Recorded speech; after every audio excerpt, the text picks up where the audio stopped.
안디옥 교회에 신자들이 일어나기 시작했고, 그 뒤에 예루살렘에서 바나바를 파송을 했습니다. 믿음 있고 충성스러운 주의 제자인 바나바가 안디옥 교회에 가서 안디옥에 있는 신자들이 열심히 신앙생활하는 것을 보고 참 크게 기뻐하였습니다. 그리고 나서 바나바가 안디옥에서 85마일 정도 북쪽으로 더 떨어진 터키의 다소라는 곳으로 찾아갑니다. 그곳에는 박해자였다가 복음 전도자로 변한 사울이 머물고 있었습니다. 그래서 사울을 데리고 안디옥으로 데려와서 안디옥에서 바나바와 사울이 1년 동안 공동 목회를 했습니다. 딱 1년 동안 공동 목회를 했어요. 바나바와 사울이 이렇게 1년 동안 공동 목회를 한 거 보니까 저도 1년 동안 공동 목회를 했던 그런 기억이 납니다. 가장 최근이지만 2014년 9월에 제가 우리 영락교에 와서 2014년 5월에 이미 오셔서 우리 영락교를 섬기셨던 우리 이희주 목사님과 함께 같이 공동 목회를 했습니다. 저는 1년이 채 되지 못하네요. 한 10개월 가까이를 우리 이희주 목사님과 함께 영락교를 섬겼습니다. 아마 제가 목회 사역과 선교 사역을 하면서 가장 행복한 시간을 이렇게 이휘주 목사님과 함께 보냈던 것 같습니다. 그러면서 이휘주 목사님과 함께 여러분들을 함께 섬길 수 있는 은혜가 있었던 시간이 오늘 말씀을 준비하면서 떠올랐습니다. 바나바와 사울이 1년 동안 공동 목회를 하고 나서 이제 바나바와 사울이 선교지로 또 파송을 받아서 가게 되는데, 11장 26절 말씀에 보니까 바나바와 사울의 1년 동안 공동 목회의 그 결과가 무엇인지를 누가가 짧게 이렇게 표현을 하고 있습니다. 제자들이 안디옥에서 최초로 그리스도인이라 일컬음을 받게 되었더라.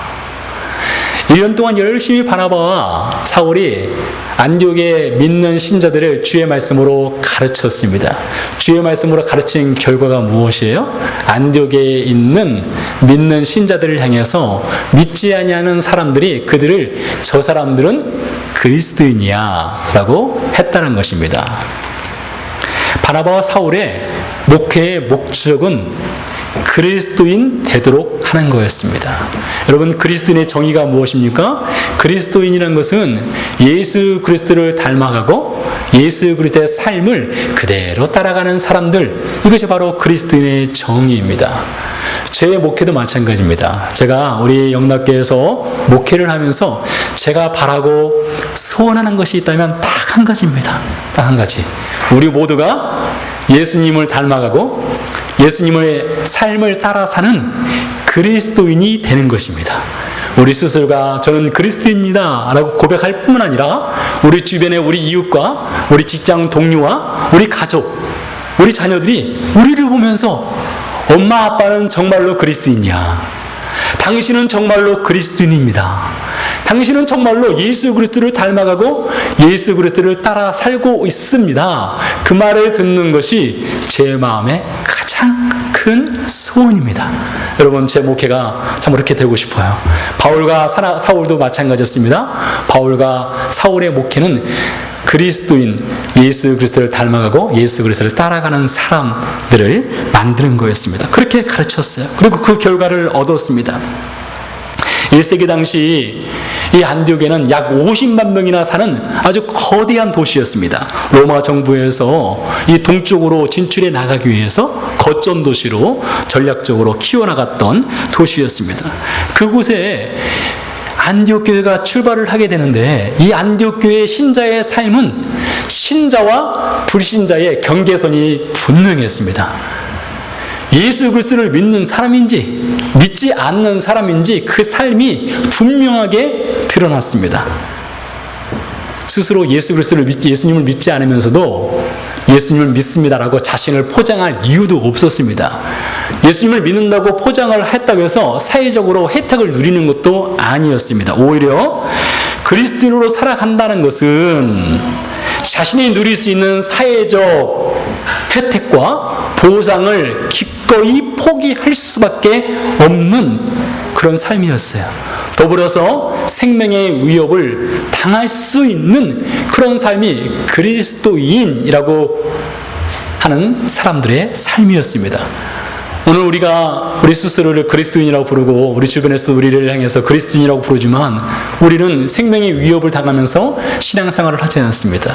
우리가 그리스도인이라고 해서 사회적으로 우리가 어떤 불이익을 당하거나 혜택 받아야 될 것을 받지 못하거나 그렇지는 않습니다. 그러나 과거에 예수님을 믿는 신자들의 삶은 그리스도인이라고 불려지기 위해서는 희생과 손해와 불이익이 반드시 동반하는 삶이었습니다. 근데 그럼에도 불구하고 이 안디옥의 사람들이 그리스도인이라고 불리는 것에 대해서 전혀 부끄러워하거나 전혀 그것을 원치 않거나 또 오히려 그것을 감사한 이유는 하나님께서 그들에게 베풀어 주신 은혜가 있었기 때문입니다. 하나님의 은혜가 아니고는 그리스도인으로서 살아갈 수 없다는 것입니다. 하나님의 은혜인 예수 그리스도의 십자가의 죽음과 부활의 복음이 그들 안에 너무나 분명했어요. 그렇기 때문에 예수 그리스도 없이는 살아갈 수 없는 그런 삶을 살아가게 된 것이었습니다. 그래서 안디옥 교회가 점점 이제 성장하기 시작을 합니다. 안디옥 교회가 성장하기 시작할 때 예루살렘에서 몇몇 선지자들이 안디옥을 방문을 했습니다. 여러분, 선지자는 두 가지 기능이 있습니다. 첫 번째, 선지자는 그 당시의 사회의 문제들, 하나님 말씀으로 볼 때 사회의 여러 가지 부조리들, 정직하지 못한 것들, 바르지 못한 것들을 하나님 말씀으로 꾸짖고 책망하라고 하나님께 되돌리는 역할을 하는 것이 선지자입니다. 두 번째, 선지자의 역할은 미래의 일을 예언하는 것입니다. 미래의 일을 예언하고 그 일이 성취되는 것을 이제 보는 것이 바로 선지자의 역할입니다. 그 선지자들이 안디옥에 방문을 했는데 그 중에 아가보라고 하는 선지자가 있었습니다. 아가보라는 선지자가 가서 28절 말씀해 보니까 그가 장래에 있을 일을 예언을 했어요. 그 예언의 내용이 28절 초반부에 나옵니다. 그 중에 아가보라 하는 한 사람이 일어나 성령으로 말하되, 무엇을 말했어요? 성령으로 말했다. 이 말은 성령께서 아가보의 입에 장래에 어떤 일이 일어날지를 말씀을 주신 거예요. 아가보가 스스로 말한 것이 아니라 성령께서 말씀을 주셨습니다. 성령으로 말하되 천하에 큰 흉년이 들리라 라는 예언을 하였습니다. 여기서 천하라고 할 때는 어쩌면 월드, 전 세계를 뜻할 수도 있지만 여기서 천하라고 할 때는 아마 안디옥 혹은 유대 땅, 그 중동 지역 근처를 뜻하는 의미가 있을 수도 있습니다. 이 아가보는 사도행전에 두 번 등장합니다. 오늘 우리가 읽은 사도행전 11장에 등장하고 사도행전 21장에 아가보가 등장하는데 아가보는 정말 대단한 선지자입니다. 왜 그런가 하면 그가 예언을 두 번 했는데 그가 예언한 두 번의 예언이 그대로 성취가 되었습니다.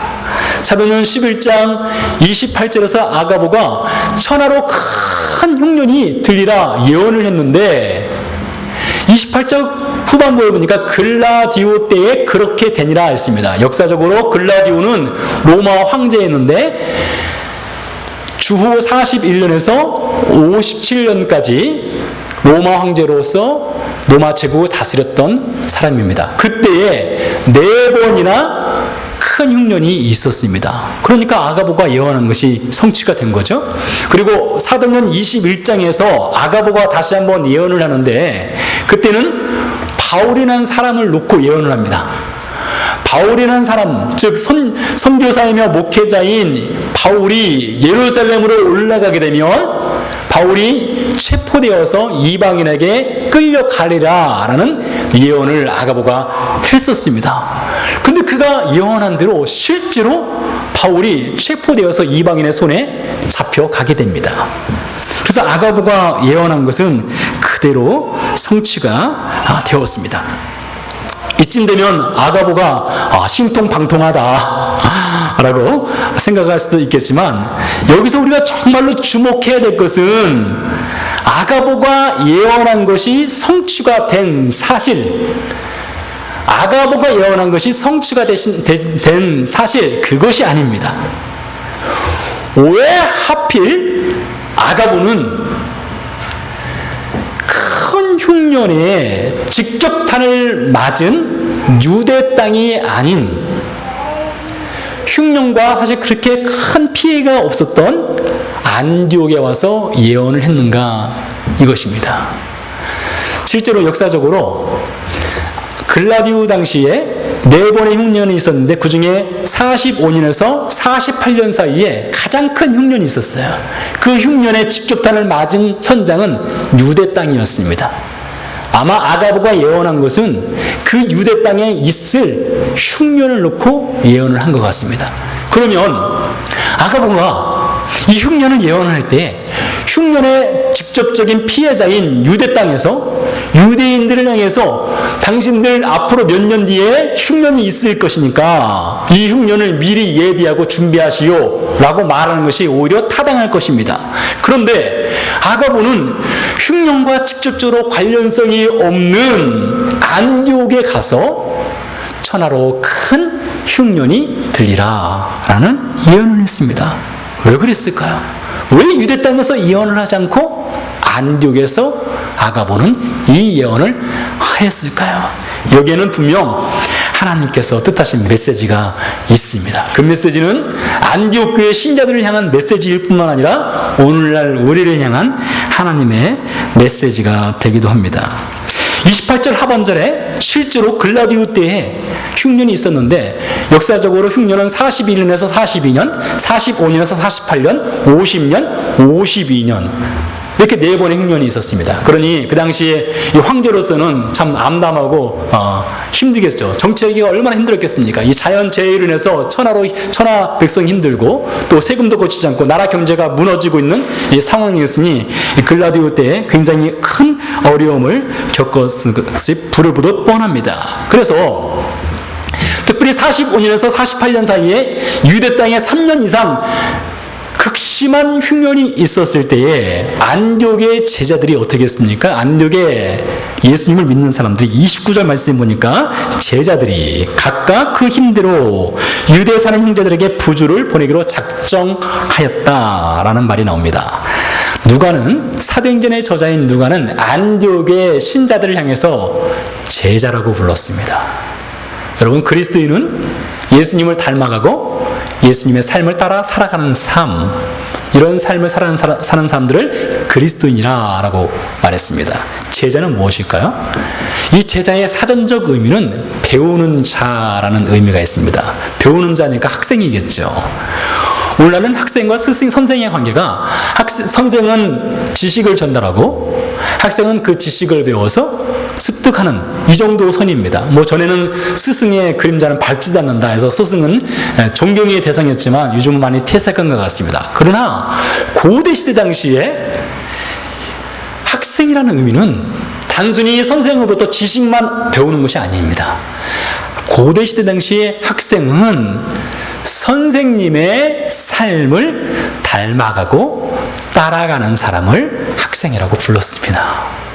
그러고 보면 제자란 말과 그리스도인이란 말에 공통 분모가 있습니다. 무엇입니까? 닮아가고 따라간다라는 의미입니다. 그리스도인은 예수님을 닮아가는 사람, 그리스도인은 예수님을 따라가는 사람, 제자 역시 마찬가지로 예수님을 닮아가고 예수님을 따라가는 삶, 이것이 바로 제자와 그리스도인의 공통 분모입니다. 그래서 흔히 교회에 나와서 신앙생활을 하기 시작하면 먼저 그리스도인이라고 부르고 교회에서 하는 성경 공부를 어느 정도 마치면 제자 훈련을 받았으니까 이제 당신은 제자입니다 라고 말하는 경우가 있는데 그거 아닙니다. 예수 그리스도를 영접하는 순간 우리는 그때부터 그리스도인이면서 제자가 되는 것입니다. 여러분, 어린아이가 윤송이가 삼각함수, 저도 잘 모르는데요. 미적분, 이런 수학 아주 어려운 것들을 풀려고 하면 풀 수가 없죠. 지금은 윤성이한테 필요한 것은 1 더하기 1은 2야. 이것도 어쩌면 가르치기가 어려울 수 있습니다. 그러나 나이를 먹어가면서 그 지혜와 지식이 높아지고 깊어지니까 충분히 다른 것도 배울 수 있겠죠. 그런 것처럼 그리스도인과 제자도 마찬가지입니다. 어쩌면 우리 가운데 그리스도인 제자, 예수님을 닮아가는 것, 예수님을 따라가는 것, 나는 아직 멀었는데, 나는 그리스도인이 아닌가 봐, 나는 아직 제자가 아닌가 봐, 이런 생각을 할 수도 있는데 그렇지 않습니다. 우리가 예수님을 영접하는 순간 그때 우리는 다시 태어나는 겁니다. 다시 태어나서 마치 우리의 나이는, 제 나이가 지금 45입니다. 네. 미국 나이로 45이에요. 한국 나이로 약간 많지만요. 그렇지만 영적인 나이는 다릅니다.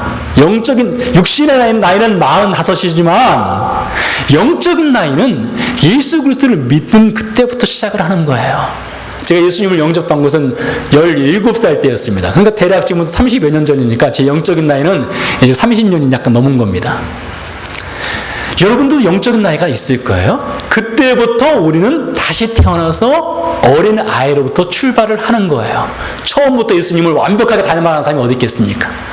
처음부터 예수님을 그대로 따라가는 사람이 어디 있겠습니까? 넘어지고 실패하기를 반복해 가면서 예수님을 닮아가고 예수님을 따라가는 삶을 살아갈 수 있게 되는 겁니다. 따라서 여러분, 우리 스스로를 그리스도인 제자라고 부르는 것을 여러분 부끄러워하지 마십시오. 우리가 비록 지금은 넘어질 수 있고, 지금은 우리가 비록 예수님을 제대로 따라가지 못할 수 있을지 모르지만 주님께서 우리와 함께 하시기 때문에 주의 말씀을 듣고 우리가 배우고 또 생활 속에서 실천하고 하다 보면 어느새 우리는 예수님을 닮아가고 있는 우리 자신을 발견할 수가 있습니다. 죄를 짓는 것보다 예수님 닮아가는 것이 훨씬 쉬워요. 칼 들고 사람 죽이려고 해보세요. 얼마나 벌벌 떨리겠습니까? 이거 아무나 할 수 있는 거 아닙니다. 그러나 예수님을 따라가는 삶은 그것보다 훨씬 쉽습니다. 그래서 제자로 부름받은, 또 그리스도인으로 부름받은 이 안디옥 교회의 신자들이 유대 땅에 큰 흉년이 들었던 45년과 48년 이 사이에 그 유대 땅의 형제들을 위해서 부조를 하기로 결정을 했습니다. 근데 여기서 또 한 가지 주목해 볼 것은 안디옥에 있는 이방인 신자들이 유대 땅에 있는 유대인 신자를 향해서 뭐라고 불렀는가 하면 형제라고 불렀습니다. 여러분, 유대인들 입장에서는 이 이방인들은 부정한 짐승과 같아요.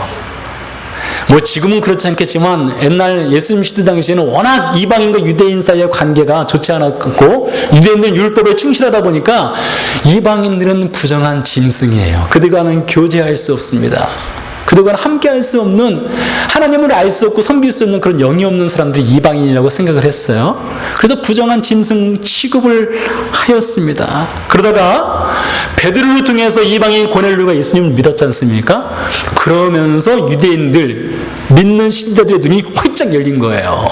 활짝 열려서 하나님께서 구원을 우리에게만 주시는 것이 아니라 이방인, 우리가 부정한 짐승으로 여겼던 이방인에게도 하나님께서 구원을 주시는구나 라고 하면서 그들에게, 이방인에게 복음을 전하기 시작을 했어요. 마찬가지로 이방인들도 유대인들로부터 경멸과 멸시를 받으며 살았어요.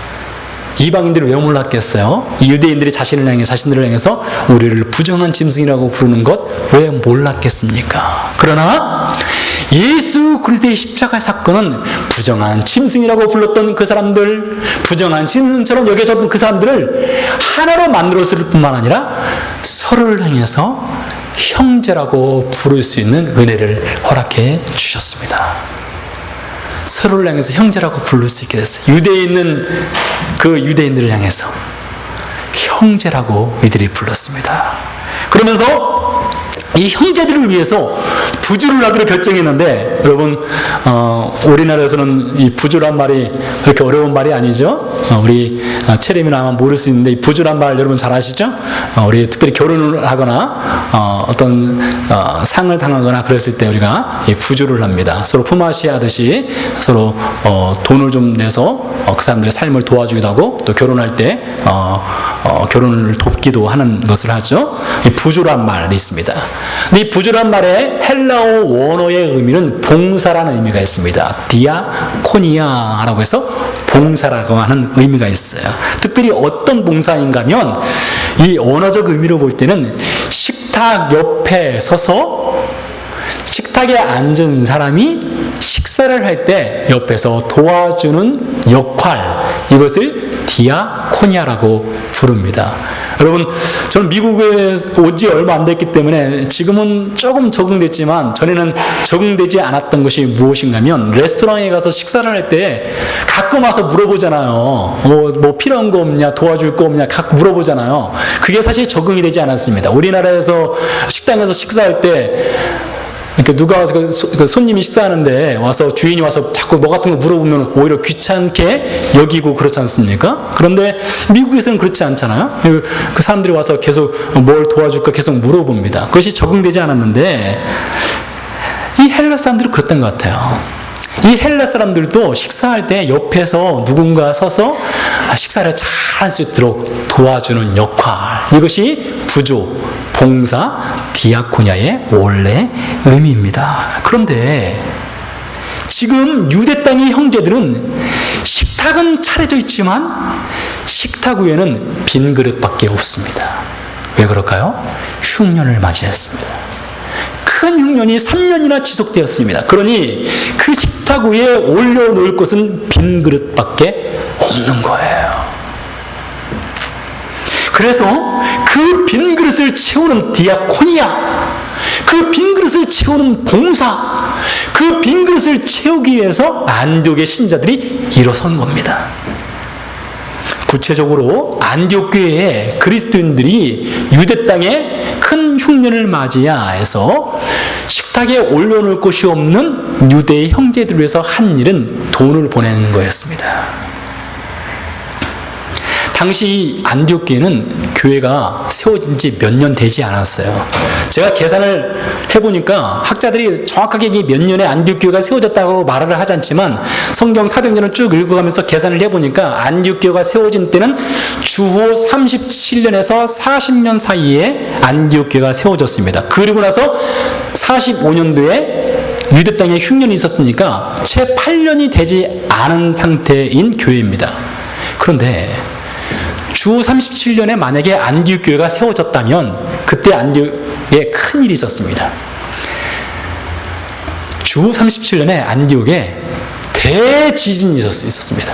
대지진이 있어서 도시의 대부분이 파괴됐습니다. 사실 안디옥은 지리적으로 지진 활동이 있는 곳에 위치해 있기 때문에 지진이 가끔 있었는데 37년에 아주 큰 지진이 있어서 도시가 파괴되고 사람들은 경제적으로 완전히 무너진 삶을 살아가고 있을 때였습니다. 그때 안디옥 교회가 세워졌다면, 그리고 그 향후 몇 년 동안 이 안디옥의 재난 복구를 위해서 사람들이 힘쓰고 애를 썼다 하더라도 재난 복구가 제대로 이루어지지 않았을 뿐만 아니라 경제적으로 전혀 여유가 없는 삶을 살아가고 있는 사람이 바로 안디옥 교회 그리스도인입니다. 더불어서 예수 그리스도를 믿는다는 이유만으로 그들은 사회적으로 불이익을 당할 수밖에 없고 손해를 당하며 살았기 때문에 안디옥 교회 신자들은 사실 돈이 없는 사람들이에요. 가난한 신자들이었습니다. 그럼에도 불구하고 안디옥 교회 신자들이 돈을 모아서 유대 땅에 식탁 위에 빈 그릇밖에 없는 그 유대 형제들을 돕기 위해서 헌금을 하였다는 것입니다. 어떻게 이것이 가능했을까요? 자, 이야기를 28절로 돌아가겠습니다. 선지자 아가보가 유대 땅에 있을 이 큰 흉년을 유대 땅에서 예언을 하지 않고 유대에서 300마일이나 멀리 떨어진 이 안디옥에 가서, 전혀 관계없는 안디옥에 가서 유대 땅의 흉년을 예언을 몇 년 전에 하였습니다. 아마 안디옥 교회 신자들은, 그리스도인들은 몇 년 전 아가보 선지자가 예언을 했던 것을 떠올렸을 거예요. 그러면서 이랬을 겁니다. 왜 그때 선지자 아가보가 흉년의 직격당을 맞게 될 유대 땅이 아니라 이렇게 먼 곳 우리가 사는 안디옥까지 와서 왜 유대 땅에 있을 흉년을 예언을 하였을까? 이런 물음표가 생겼을 겁니다. 그러면서 그들은 발견했어요. 무엇입니까? 하나님께서 장차 유대 땅에 흉년이 있을 때에 우리를 통해서 유대 땅에 있는 형제들을 돕기 위해 무엇인가 하시기를 원하시는구나. 이것을 깨달았다는 것입니다. 그래서 이 안디옥 교회의 신자들은 그 아가보 선지자가 몇 년 전에 한 예언을 떠올렸을 뿐만 아니라 그 예언이 하나님께서 우리에게 주신 메시지로 우리가 돈을 모아서 유대 땅에 있는 형제들을 도우라는 하나님의 뜻으로 믿고 그들이 돈을 모아서 안디옥 교회 신자들이 사울과 바나바의 손으로 유대 땅에 헌금을 보내게 되었다는 것입니다. 30절 말씀 보니까 이들이 마음에 작정할 뿐만 아니라 30절 말씀에 이렇게 시작합니다. 이를 실행하여 무엇입니까? 그들이 마음에만 생각한 것이 아니에요. 야, 돈 모으자, 돈 모으자. 이것만 한 것이 아닙니다. 그들이 돈을 모으기로 결정 내렸을 뿐만 아니라 실제로 즉각적으로 돈을 모았다라고 하는 것을 볼 수가 있습니다. 제가 전에 들었던 어느 목사님의 말씀 중에 이런 말이 있었습니다. 머리에서 귀와 눈과 입과 가슴은 가까이 있지만 머리에서 가장 먼 것은 손이며 발이다. 이런 말을 하신 것을 들었습니다. 어떤 의미인가 하면 누군가 아플 때, 누군가 고난 중에 있을 때, 누군가 환난 중에 있을 때, 누군가 큰 어려움을 겪고 있을 때에 눈으로 보고 귀로 듣고 말로 하고 위로하고 마음으로 느끼고 가슴으로 아파하고 이것은 누구나 다 할 수 있는 것이라는 겁니다. 그렇게 하는 사람들은 많다는 거예요. 누가 아파하는 것 귀로 듣습니다. 누가 고통 중에 있는 거 눈으로 볼 수 있어요. 누가 힘들어하는 거 입으로 전달하고 말할 수 있고 위로할 수 있습니다. 가슴으로 느끼고 아파할 수 있어요. 그러나 손과 발로 움직이기까지는 너무나 멀다는 거예요. 가슴으로 아파하지만 손으로 움직여서 발로 움직여서 도와주는 사람은 적다는 것입니다. 그 말을 하셨었어요. 수년 전에 아가보가 흉년을 예고했고 그 흉년을 직접적으로 들었던 안디옥 교회 교인들입니다. 300마일이나 멀리 떨어진 유대 땅에 흉년이 있었습니다.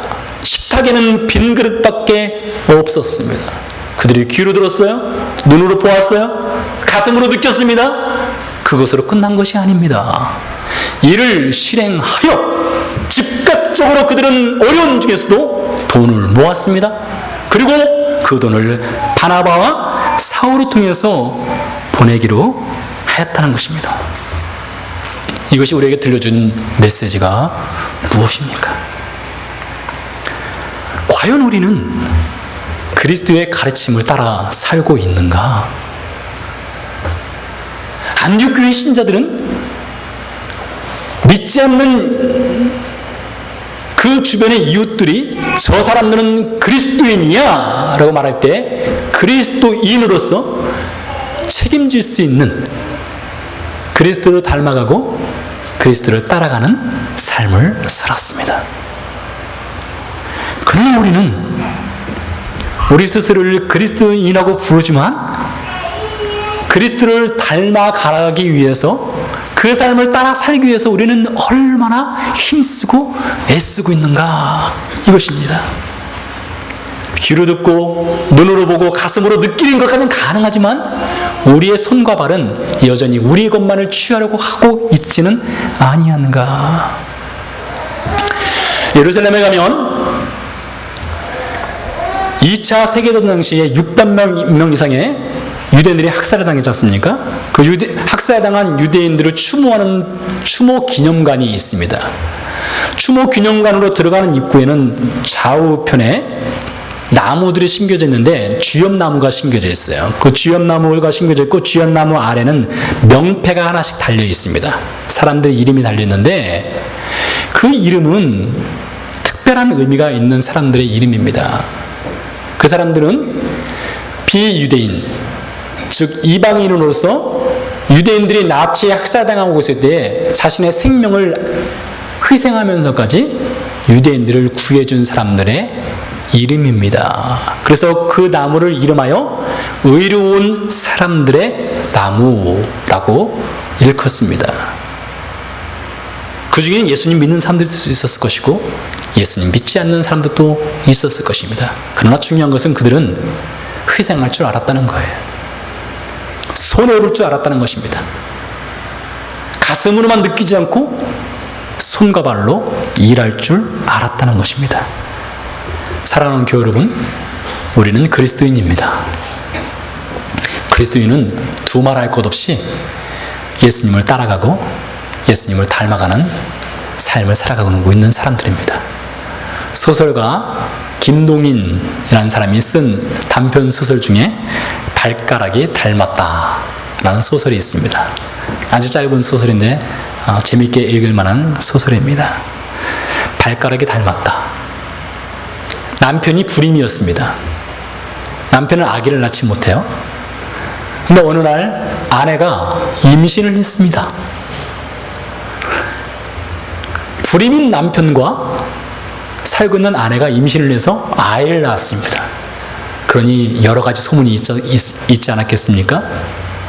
아이가 어느 정도 자랐는데 주변에서 하도 소리가 많으니까 남편이 뭐라고 하는가 하면 다른 건 몰라도 발가락이 닮았어, 이거였습니다. 가운데 발가락이 내 발가락과 똑같이 생겼어, 이거였습니다. 혹 우리가 그렇게 살고 있지는 않습니까? 우리가 그리스도를 닮아간다 하지만 이것만 닮았습니다. 여기까지는 그리스도를 닮아갈 수 있지만 몸 전체는 그리스도를 닮아갈 수 없습니다. 제 귀는 그리스도를 닮아갈 수 있지만 제 가슴은 그리스도를 닮아갈 수 없습니다. 제 입은 그리스도를 닮아갈 수 있지만 제 손과 발은 그리스도를 닮아갈 수 없습니다. 라는 그리스도인으로 살아가고 있지는 않습니까? 지금은 비록 연약하고 지금 비록 넘어지지만 여러분 결단하십시오. 작은 일부터 결단하십시오. 누군가를 도울 수 있는 기회가 있을 때에 즉각적으로, 누군가의 밥그릇이 비어있을 때에 즉각적으로, 누군가가 어려울 때에 즉각적으로 가슴이 아닌 손과 발로 그리스도를 닮아가는 삶을 실천하시기 바랍니다.